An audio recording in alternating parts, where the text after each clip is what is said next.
Hi, I'm Mario Andretti, and you're listening to FormulaNerds Cut to the Race podcast.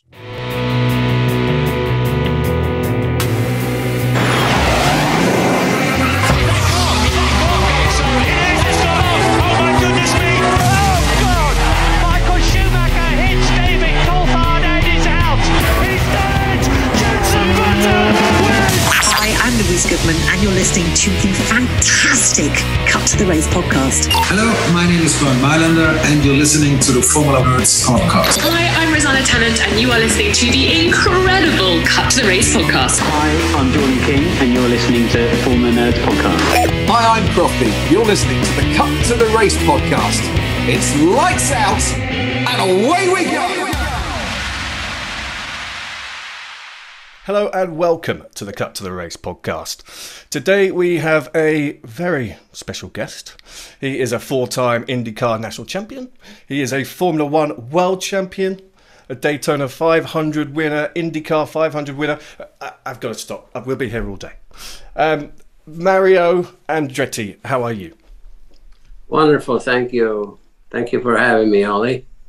No problem. On the panel today, we've got Abby with us, Cambridge, James, and Grace. Now, I've given you a little bit of an intro, but you also hold another special record. I mean, they're endless. Alongside Dan Gurney, you're the only two drivers to have won races in Formula One, IndyCar, Sports Car Championship, and NASCAR. First question's got to be: is anyone ever going to top that? Is there going to be a third? Do you think, Mario? Well, if there's a record, records are always made to be broken, of course. Whoever thought that Michael Schumacher's record would ever be reached and about to be broken, perhaps. So, there it is. But to be mentioned at that level anyway is always something that is, it's great to hear, because a lot of work and effort goes into everything that you accomplish, and that's it. If it's noticed by fans and so on and so forth, that's a great reward, in my opinion. Well, I am a big fan of IndyCar and F1 especially. So I know you've competed in literally every motorsport, and this might be a bit mean, but what is your favorite championship that you've won and why? Well, I think that's easy for me to answer, quite honestly, because my background is such that I was born and raised in Italy, and I just became enamored with motorsports when I was at just barely a teenager, and I say this all the time, but Italy was very prominent in Formula One right from the very beginning of the inception of Formula One, and you had the manufacturer Ferrari, of course, Maserati, and I always say Alfa Romeo even winning the first championship. And being Italian, I gravitated to what was the current world champion at the time in mid 50s. 53, 54. I was 13, 14 years of age, and world champion was Alberto Ascari, and that's where it all started for me.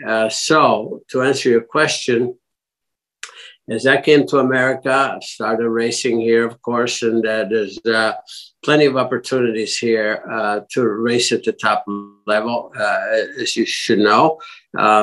But deep down, I always had this thing about, I will need to devote some time in my career, hopefully, earn my way into Formula One. And I'll give you something that was a moment that was very important. When I was a rookie at Indianapolis in 1965, of course, Lotus was present, and that Jimmy Clark won that race during the practice, which is in those days were like 2 weeks of practice even before qualifying.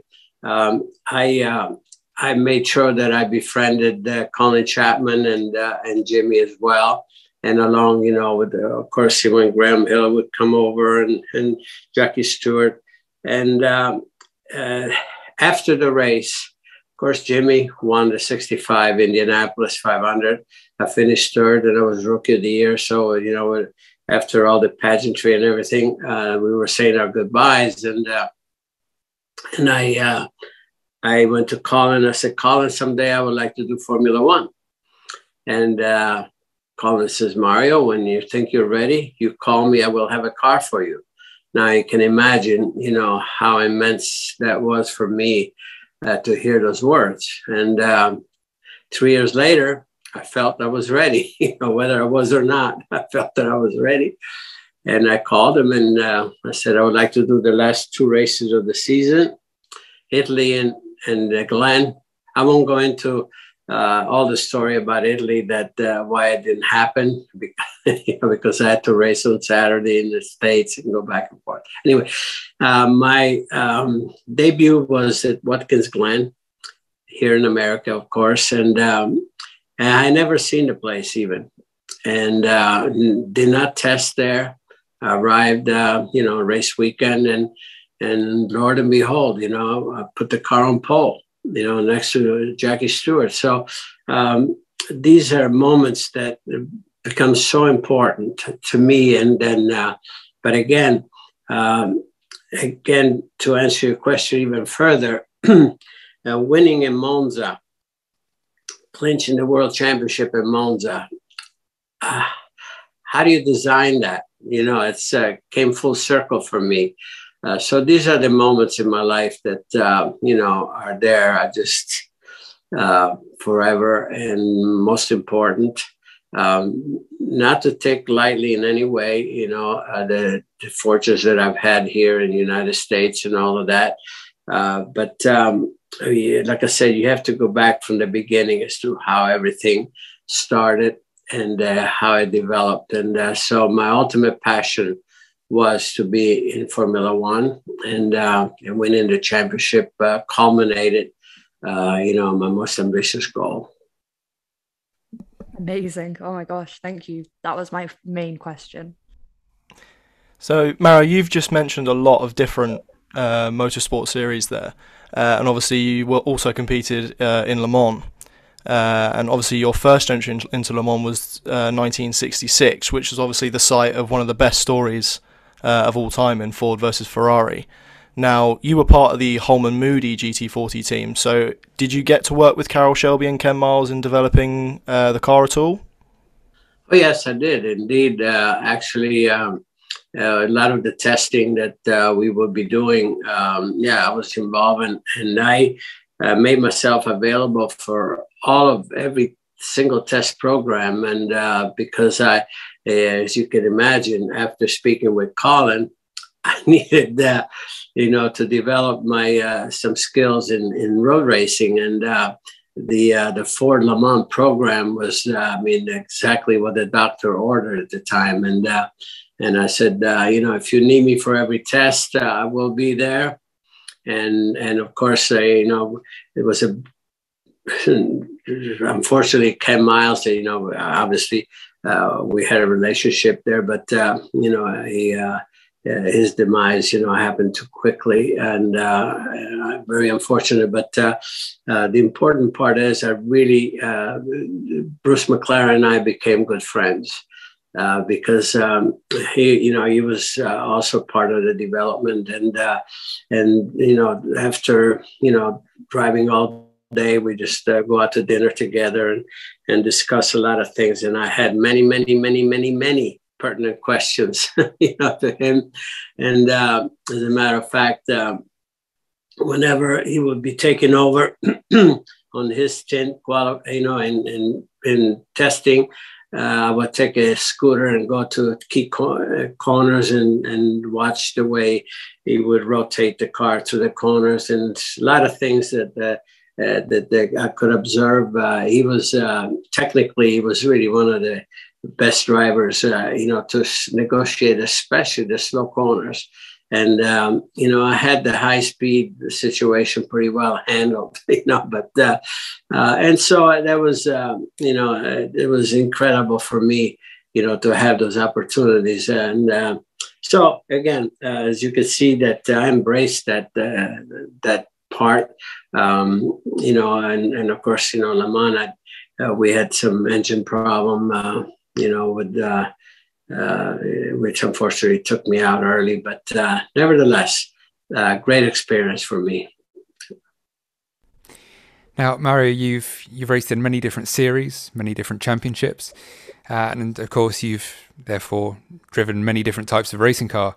So, which presented the greatest challenge to adapt to in your career, do you think? Well, they all have their specific demands, and you just I think you have to, when you approach some of these challenges, you have all that fervor, all that anxiety, but it's good stuff. It's something you look forward to it, and because of that, you just have a tendency to adapt maybe even easier because you really want to be there. And to me, just early on, when I just first was introduced to the sport, I was driving on the dirt tracks with the stock car that we built. Then I went to 3/4 midgets, and then I won there, and I went into full-size midgets, and I won there. Then I went to sprint cars, and whenever you win in these different categories, you learn something. You learn to adapt.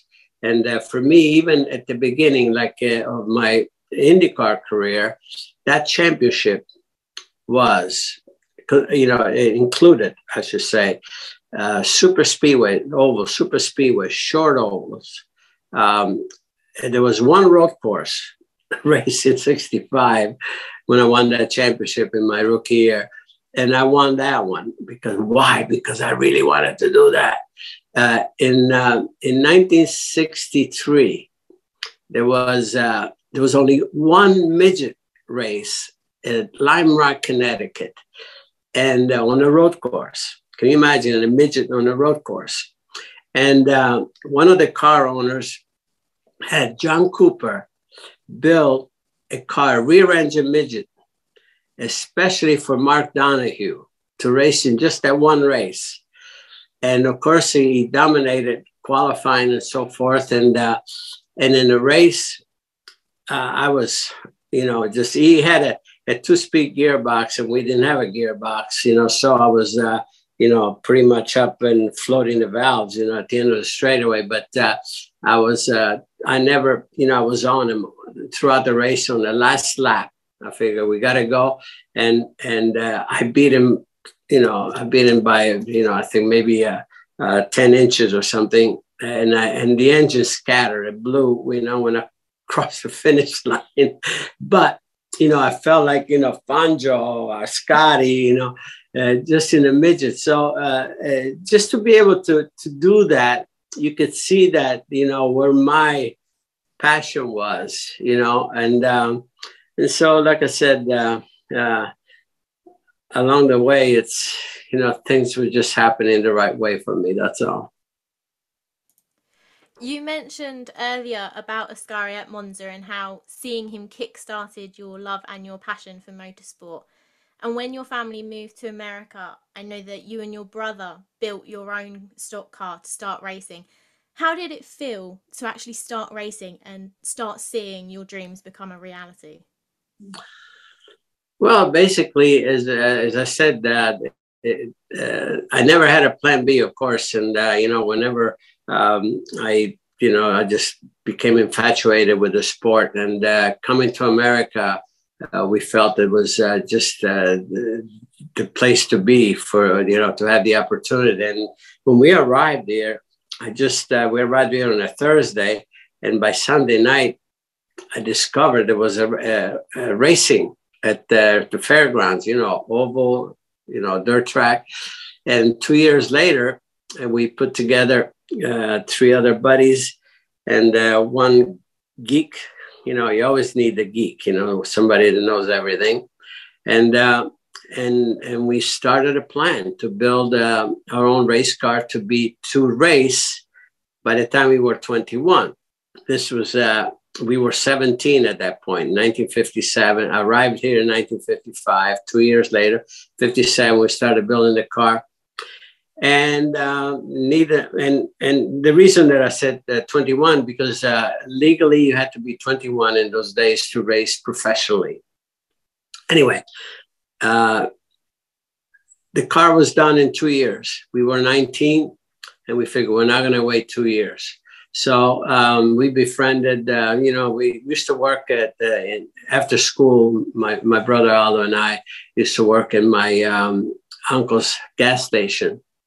We befriended, many people here in the town. And one of them was the editor of the local newspaper. So we asked Les Young, we said, Les, can you do something with our birth date on our license, because that would be obviously our ID. And so all of a sudden we were 21 and we started. That's how it started for us. And of course we had one race car, 2 race drivers, only 1 helmet. And there was a toss who was going to drive first. And it was Aldo, my twin brother, won the toss. And Lord and behold, he won the qualifying heat race, and he won the race. And it started him last. And so, because there was no background, we used to tell everybody that we used to race in Italy, Formula Junior and all that, which was, a lot of baloney there. But so we said, we knew Count Lorani, and we used to drive a Stanguellini and Ancona, and some of my relatives in Italy said, I don't remember, because the Autosprint picked up that story. Said, oh, I don't remember you guys driving at Ancona. But anyway, it worked for us. But the fact is, we had a very auspicious beginning, here in America, and basically. There was some issues here because my father, was not a race fan by any means, and all he knew about is the negative side of it, because the fatalities and so forth. I mean, Alberto Ascari was killed just before we came to America, for instance. He knew just how much we loved him. So, and then can you imagine on a ship on the way over? This was in June. Was during that Le Mans weekend, and that's when they had that horrible accident where Pierre Levesque went into the grandstand and killed 85 spectators. So that was on the bulletin board on the ship as huge news. So every news about motor racing was a negative, if you will. And my dad would have never, ever allowed us to race. So we just had to do it without him knowing, but we had some success. So we obviously was publicized. It was in the local papers, and I remember that at work, his boss just said, "Hey, Gigi, man, your kids are really doing okay." He had no idea what the hell the guy was talking about, because there was a language barrier there. So we were protected there, but nevertheless, we just went through the season, but at the end of that first season, on the very last race, which was the Invitational, and I got to ride with somebody else, and Aldo was driving our car in the qualifying heat. He was already qualified. I mean, he was qualified. He was running second to the track champion, Freddie Adams, and unfortunately, he just he hooked the guardrail and he went end over end, so he had this terrible accident, and that's how my dad found out that we were racing, because Aldo was in the hospital, but so anyway, that was, one event, in our lives that, again, my career continued. You can see, I started in 59. My very last professional race was in Le Mans in 2000. But I came out of the cockpit, the open wheel, single-seater cockpit in 1994. So I've been so fortunate, extremely fortunate throughout that, throughout my career, I only missed 2 races because of injury. Yeah, and again, it's, especially in those times, you could tell that I was totally blessed. Absolutely. I don't know if I answered your question, but I keep rambling. No, it's all good stuff, Mario. Don't worry. It's all fascinating. So you, from those early... I'm always accused of that, by the way. They don't know what they're talking about. Mario, answer the question. Don't just ramble on. We'd sit here all day and listen to you if we were allowed. Don't worry. Now, from those early dirt tracks that you mentioned to that final race in Le Mans, you raced on pretty much every kind of circuit. Did you find it trickier to, say, set up for an oval in NASCAR or a street circuit in F1? And out of all the tracks and all the circuits that you ever raced on, what was your absolute favorite? Well, here again, I always say, that wherever I could win, that was always my favorite. But, going back to the question, your question is a very good question, actually. I had to adapt to all the different situations, like even on an oval, there's a difference between a dirt track and a paved track, of course, the way you handle the car. But what I found very, very fruitful for me on dirt tracks is car control, because you basically, you steer, with your throttle more than even your steering. And that really works for you on wet conditions. And the other thing that you learn on the dirt track is the grip level changes dramatically through the race. You have to keep searching for grip. And that's what you do in the wet, because the wet conditions change almost by lap, or whether it rains, whether it stops raining, and on and on. So I always found in every discipline that I had the opportunity to race in, you learn something that actually helps you in the big picture, if you will, that it expands your knowledge, and besides the fact that I just wanted to do, I was always curious, but to me, just like, even doing the Pikes Peak, it's doing Pikes Peak is like rallying, of course, especially in those days, when it was dirt. And I did that with the rear engine car. And I was actually, we had some issues, with the,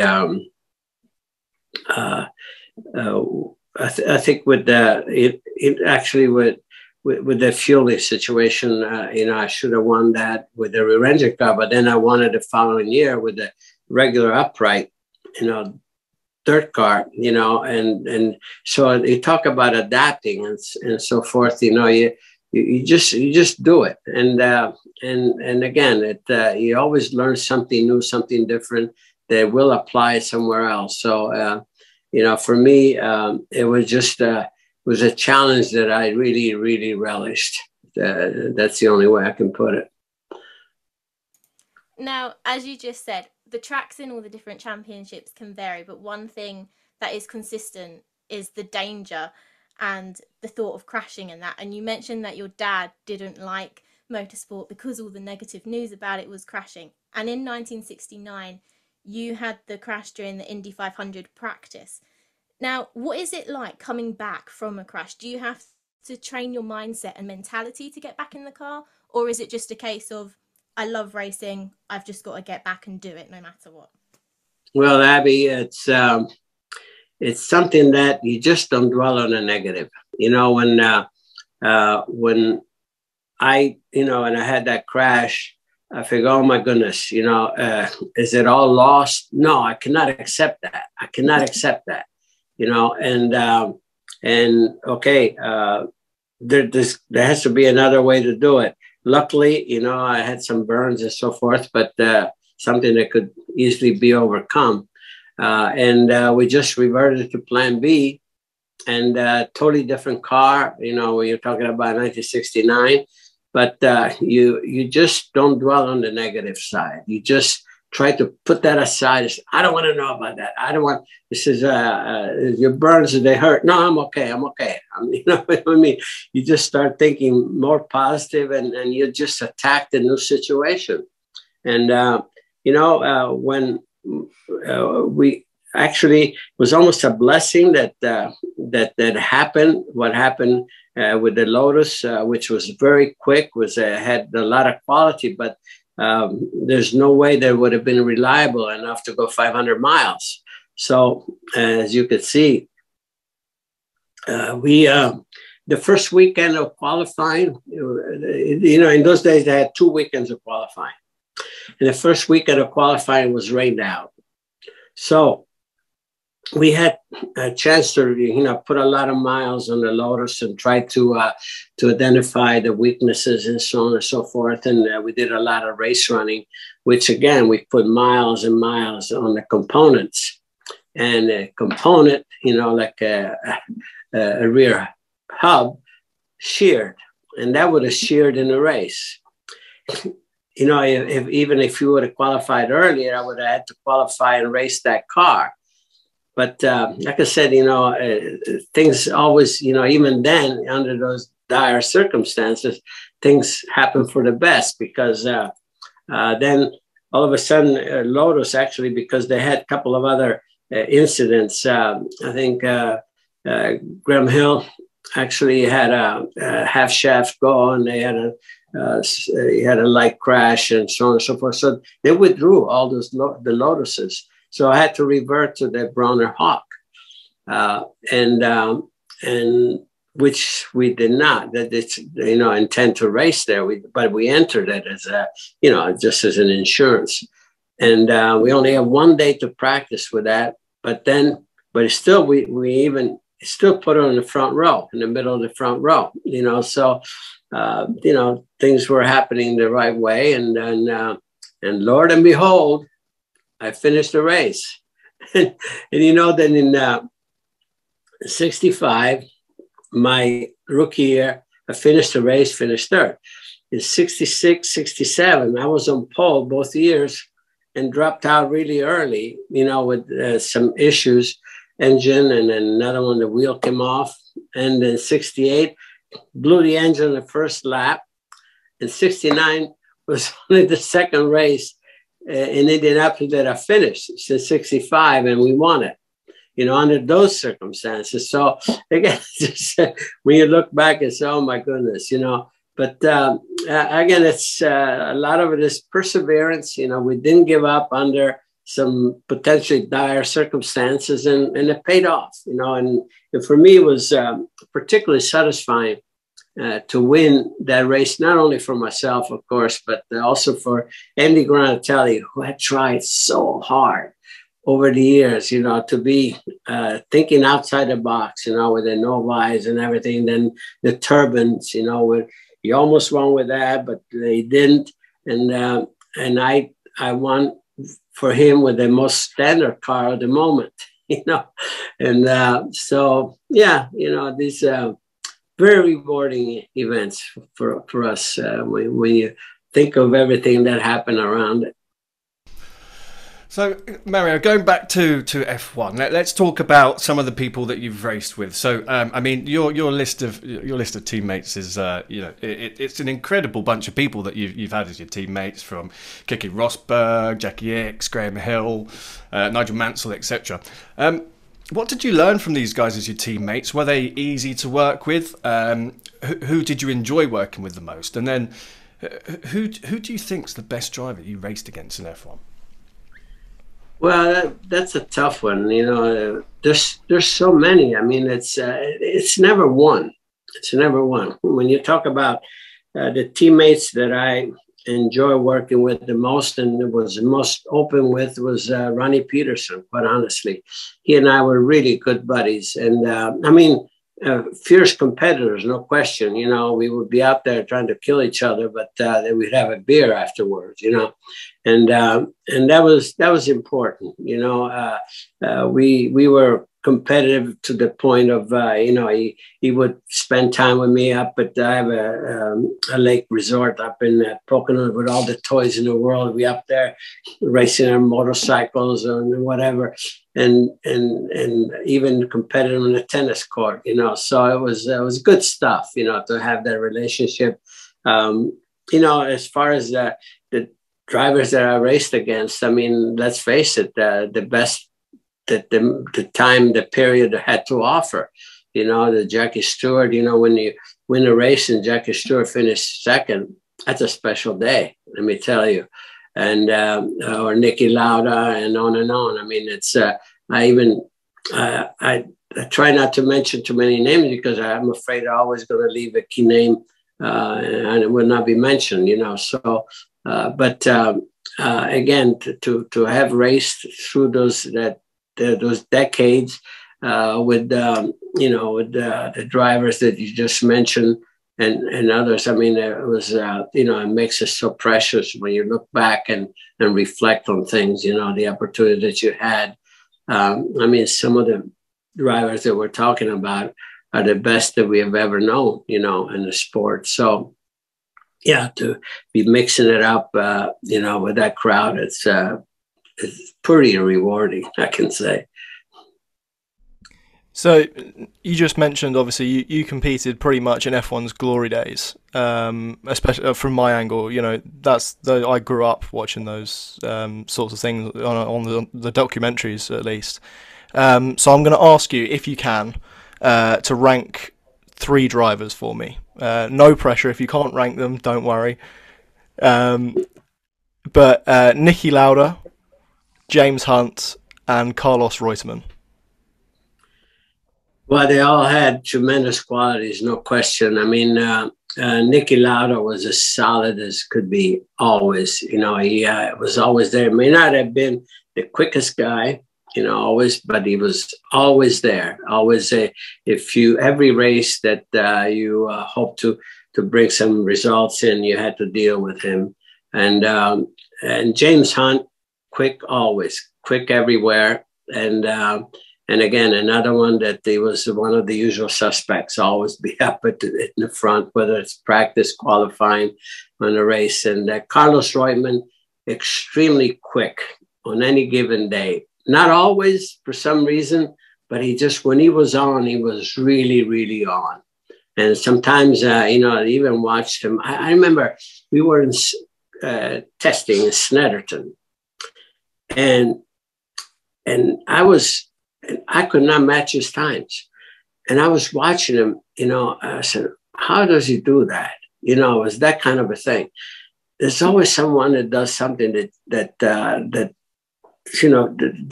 you feel, man, I don't know if I can do that. But it raises your game too, because you say, I got to find a way. You know what I mean? These are all individuals that make you a better driver.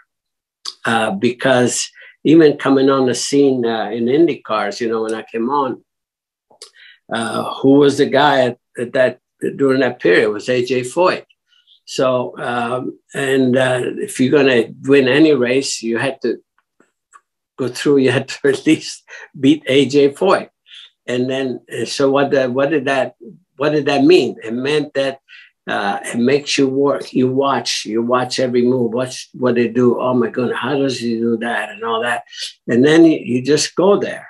You go there because if I'm going to exist in this business, I better learn. I better figure out a way. So these are all the things that that are the challenging part of the sport. So the individuals that really presented the biggest challenge for you, those are the ones that you have to credit for making you a better driver, making you work harder for to be able to obtain the results. So you're in awe of all of these individuals, for their capability, their quality, and that's what makes everything such a premium. I always said that, winning a race is always, a win is a win, but it puts a premium as to who finishes second.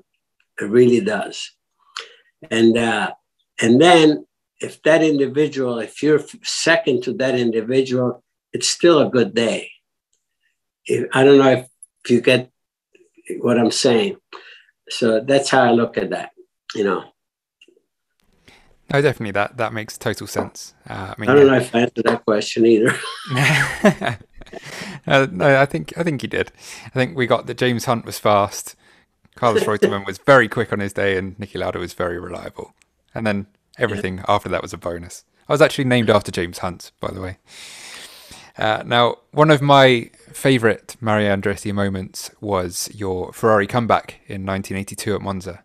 So, if you can, could you just talk us through the conversation you had with Enzo before making that return? Well, actually, the invite came under the most dire circumstances for Ferrari, as we know. But I was thrilled that I was asked to be at Monza to substitute for Didier, and I said I will do it. I said that I had not driven a turbocharged engine situation in Formula One, so I will need a test. I said absolutely. He said we will do that at Fiorano. So you get familiarized with everything about the car. And that's it. I said, that's all I need. And of course, I had the usual issue with my owners, owners, because every one of my contracts, just forbade me from doing anything else unless I had a written permission. And that's even when I was with Colin. And I never really argued that point when I would, do the contract, but I knew that I would do whatever I wanted anyway. And nevertheless, here I'm in the week before the race. I arrive in Fiorano on a weekend, and I arrived there on a Saturday, and so had lunch with the commendatore, and then we go to Fiorano. He said, "Well, we'll do a seat fitting and so on and so forth, and then go from there. And then you can do all day testing tomorrow after you get rested." Well, once I sat in the car and everything, I said, "You know what? I'd like to sort of do a shakedown." So he got all the corners, the safety people around, and I did a shakedown, and we kept going. I did 87 laps that day, and on my last run, for Gary, put the qualifying chip, in the engine. I set a track record that lasted for 8 years there. And so I felt so comfortable with the car right away. And so I said, let's give the mechanics a day off tomorrow. And I didn't, we didn't test on Sunday, didn't need to. And when I arrived in Monza, I had no idea, just how that was going to play out, because I hadn't raced for a year, Formula One, and then a new formula, engine formula, and everything else.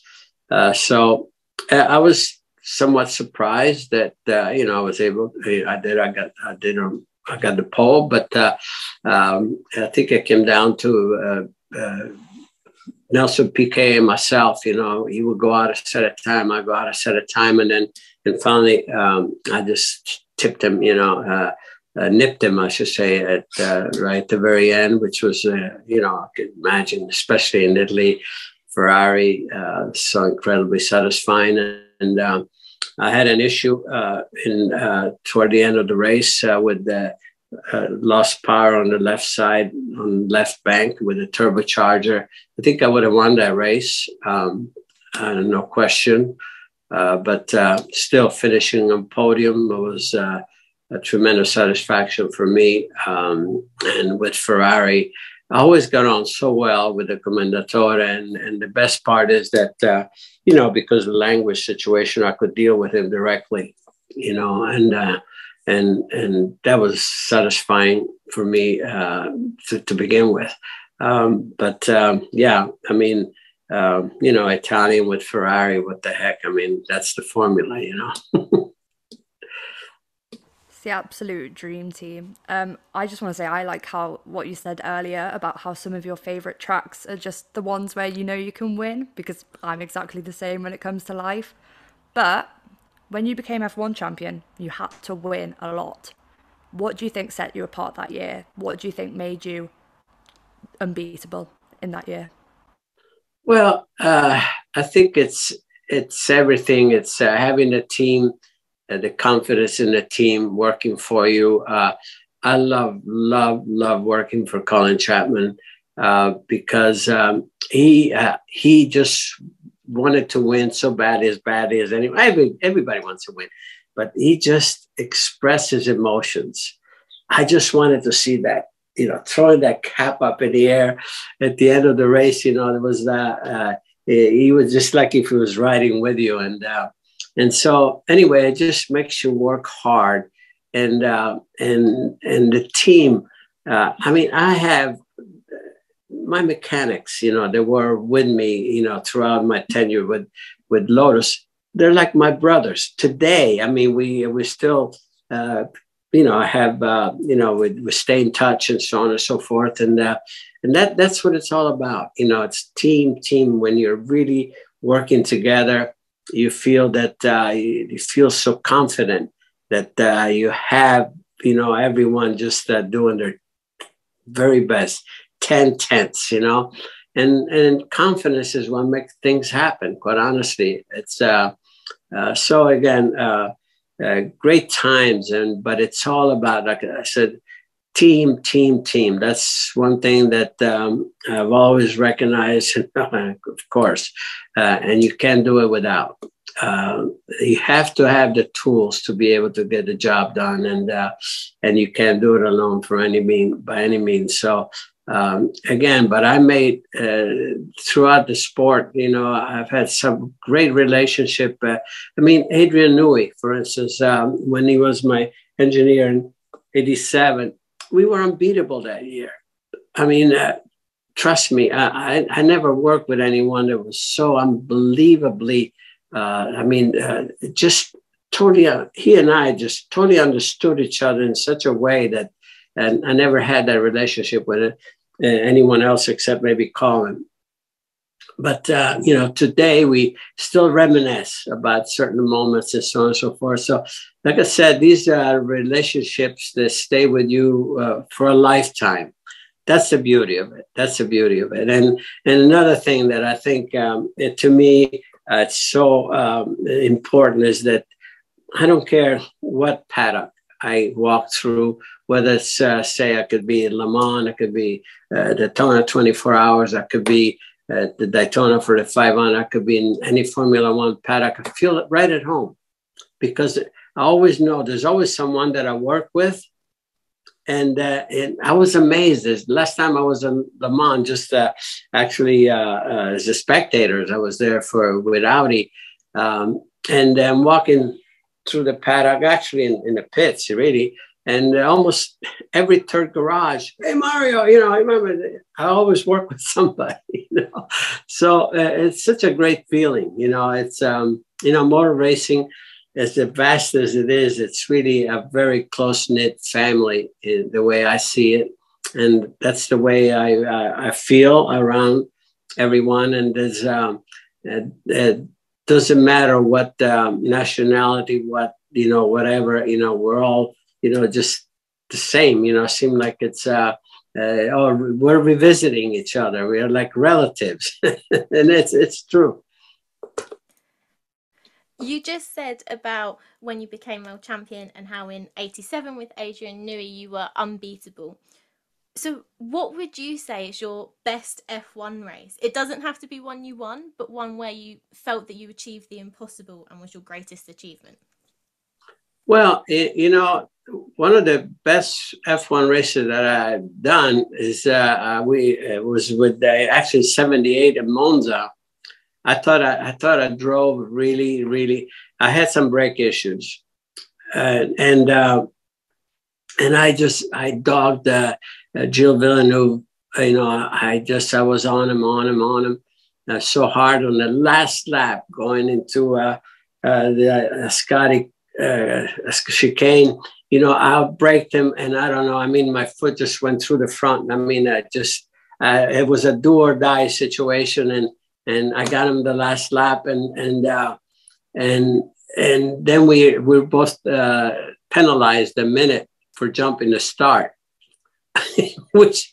I was going to dispute that one, but after, the accident with Ronnie, it just let it go. But, it was another one that I felt there was, there's nothing like, the last lap thing. It was at Long Beach. I had a last lap goal, at Jody Scheckter at Dijon 77. I had a last lap overtake, with John Watson in the Alfa Romeo and so forth. It's those last lap effort that's like a do or die, and it's sort of you execute, so because you study, and it's so difficult. And I figure I have one shot at it, and you try to, to sneak up on something, and because you play a game, then you do something different on the last lap, but it has to work, and then when it does, it's just an amazing feeling. So. Those are the ones that are the most satisfying. I had 3 of those that actually top the board. So speaking of last laps there, obviously we had the massive controversy, which was Abu Dhabi this year. What was your take on the whole situation between Max and Lewis? Well, to me, it shows that motor racing is very unpredictable, obviously. And by that, I mean, who were to predict that, Laffiti was going to crash, 6 laps to go. Here's the way I see it. Obviously, it didn't look like it was a terrible situation, so the cleanup should have been done easily in 2 laps. But unfortunately, in Formula One, it's not like, we're used to here in the United States. We have the same crews travel to all the events everywhere. So you have to depend. In Formula One, you depend on local safety crews, to get it, which they do a great job, but sometimes they're not as swift as they potentially could be. And I thought there were a little bit of laxy-daisy there on that situation. And then Michael Masi was confronted with the situation where I think the most probably the most important event, Formula One race of the season, to end that, and behind it safety car would have been disastrous. So he made a decision, and the decision, to have just so many cars, the cars that were, impeding the top 5 to unlap themselves. And he has the discretion to do that. The race director, you have specific rules, but there's no way that any rule could cover, because every situation is different. So the race director always had, some discretion, no question. The only thing that I just definitely deplored was the fact that the teams had were able to discuss a situation with the race with the officials, which that should never happen. And so a lot was learned. But to answer your question, here's the thing. I can understand why Mercedes did not bring, Lewis in for tires, for instance, because he didn't want to risk losing, track position. But when you're running behind, you're running second, you're gonna, you have nothing to lose. So you make that, it's risk reward. And if the situation was reversed, I think it would have happened the same way, and Lewis would have pitted and so on, and Max would have stayed out, no question about it. The other thing that I say is that Lewis was very, very kind to Max, because on turn 5, he could have protected. He could have protected his position, and he made it so easy for. And I think what happened, in my opinion, I could be wrong, he miscalculated how close Max was, because, you know, when the green went on, Lewis took off and he was strong. And I figured, it won't matter whether you have new tires or not. But if he would have protected in that turn 5, I don't think that Max could have overtaken him after that, because it was good straightaways and so forth. But you could see that Max protected his position quite well after that, you know. So, you know, it's one of those things, you know, at the end of the day, you can't say that Max was not a worthy champion. You know, at the two of them, you know, were going toes to toe, you know, toe to toe, you know, all the way throughout the year. And what better situation that going into the last race, you know, with even numbers, you know, and made the best men win, the best situation win. And that's what it was. And they're both champions, no question. And I think, again, I think Max did what he needed to do, and so it went. And I think I hope that, and I spoke with Christian, and I forgot to ask him that if he was going to put Lafitte in his Christmas card list, you know, for you know, it changed the complexity of the event totally, you know, because Lewis had it all the way, his own way, you know. It was actually the whole race was a bit of a snoozer up to that point, but again, you know, it was extremely exciting, and I think overall, look at all the conversation that created throughout, you know.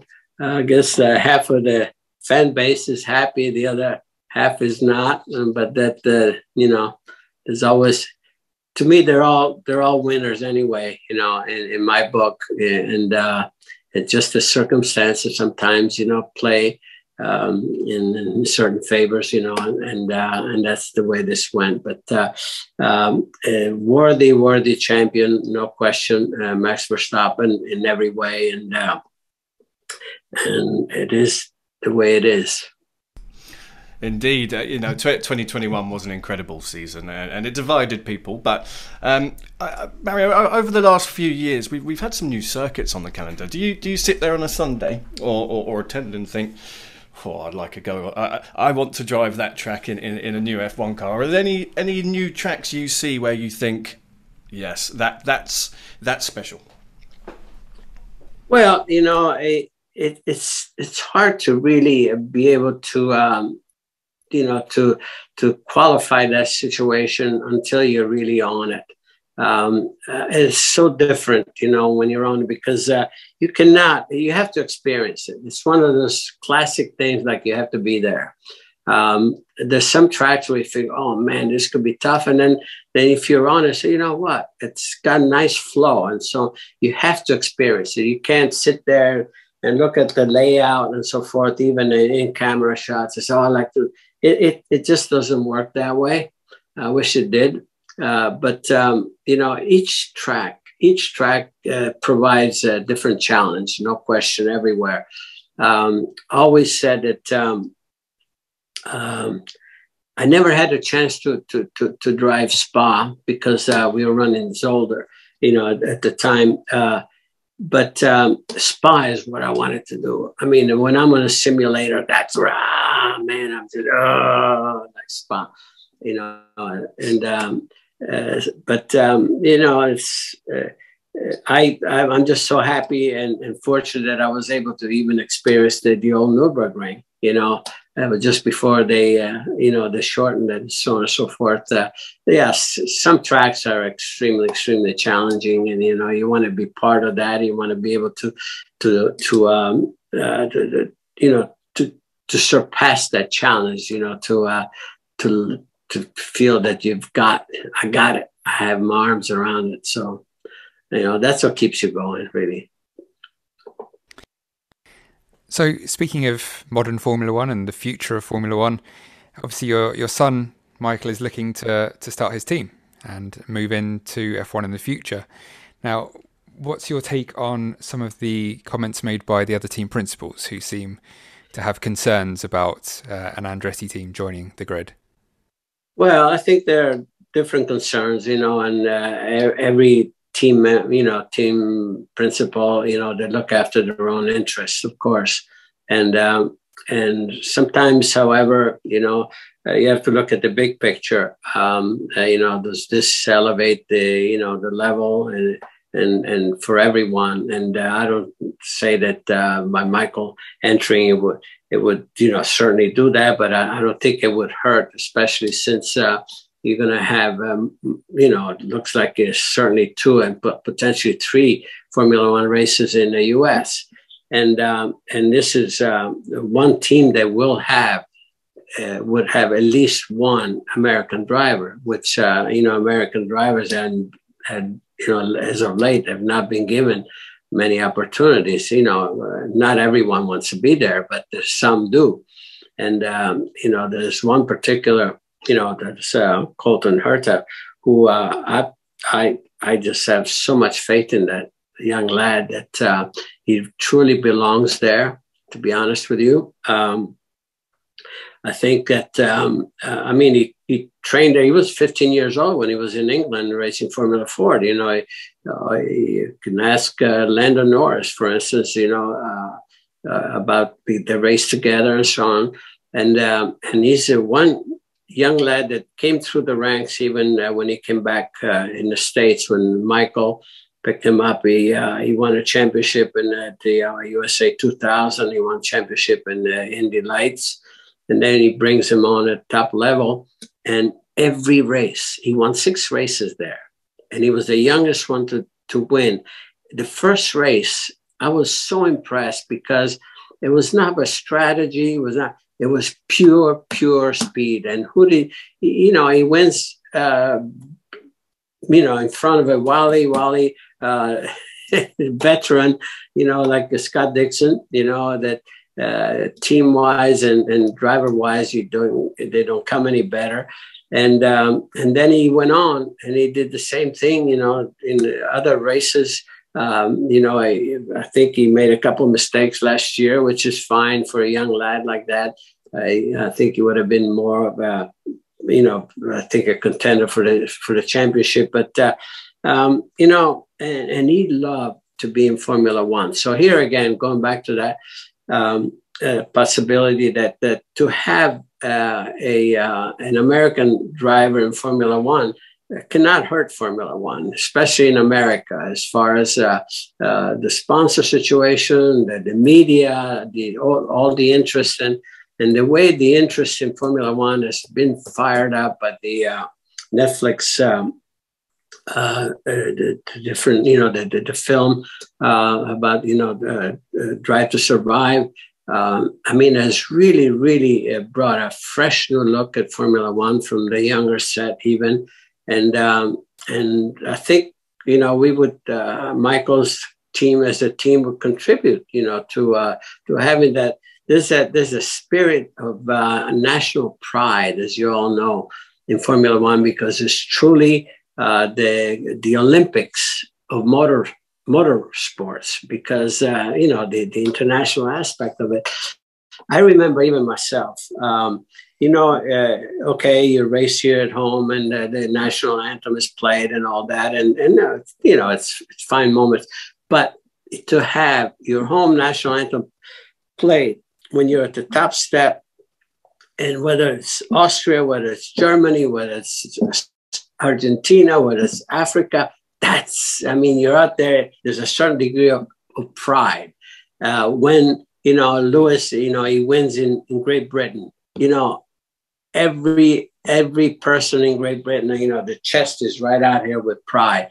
That's the beauty of it for Formula One in that respect. And again, with America having, potentially, they're talking about even 3 events here, by next year, to have at least one driver represented, I think it would work in a positive way, no question about it. So, Mario, I'm conscious we're very nearly out of time, but I have a special question for you. We ask every single guest the same question. I'm going to invite you into our motorsport time machine. In this time machine, you can go to any event, any series. You could be driving or you could witness. When we asked David Croft, for example, he went to the first ever British Grand Prix in 1950. If you could go anywhere, any time in history in motorsport, where would you go and why?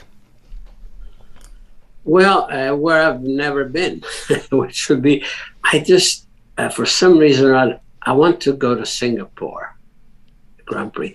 I want to go, I've been to Bahrain. I want to go to Abu Dhabi. I don't know why, it's just something that it's where I've never been, so to speak. So if you'll invite me to go there, I'll meet you there. I'll meet you there. Thank you very much for your time. We are up, but it's been an absolutely fantastic hour that we spent with you. So thank you so much, Mario. I've certainly enjoyed myself. Well, thank you for having me, everyone. Great speaking with you.